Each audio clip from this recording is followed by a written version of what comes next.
100 years since the end of the First World War, services have taken place across Europe and the rest of the world to mark the anniversary of the armistice.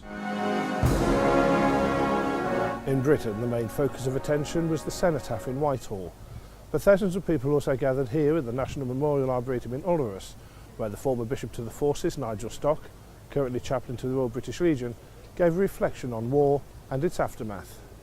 Blessed are the peacemakers.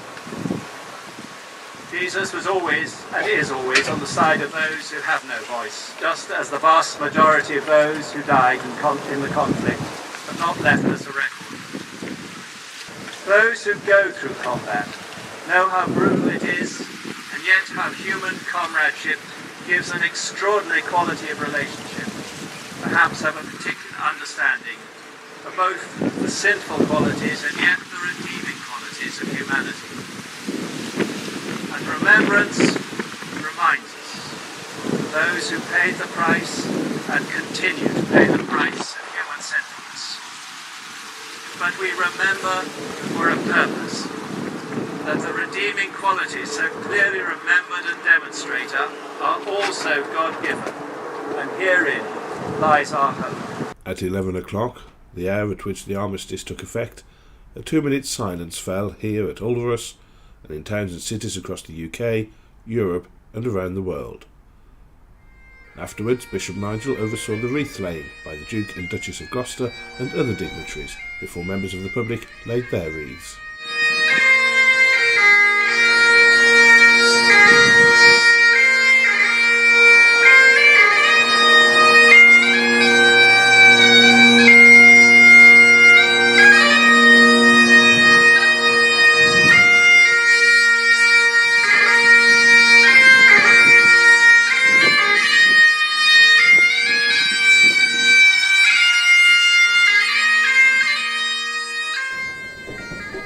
The culmination of Britain's commemorations took place here at Westminster Abbey, in the presence of Her Majesty Queen Elizabeth and the German President Frank-Walter Steinmeier.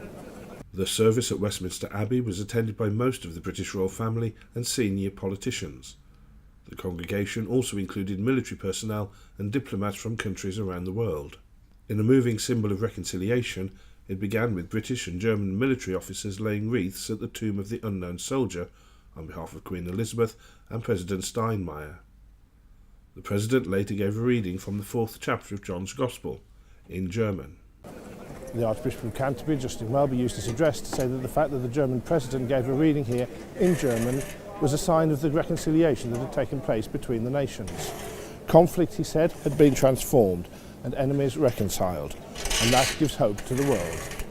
In a few minutes, in a sublime symbol, we will hear the words of a friend of Jesus, another Jew, John, writing also amidst persecution and suffering on the same theme, the faithfulness of God and the responsibility of human beings. The fact that John's words will be read in German, by that country's president, a friend to this nation, demonstrates what can be done.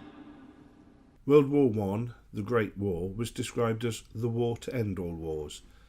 Yet, as the Scottish military historian Sir Hugh Strachan said in a brief note in the Order of Service, there were between 20 and 30 wars raging in different parts of the world just 1 year after the armistice.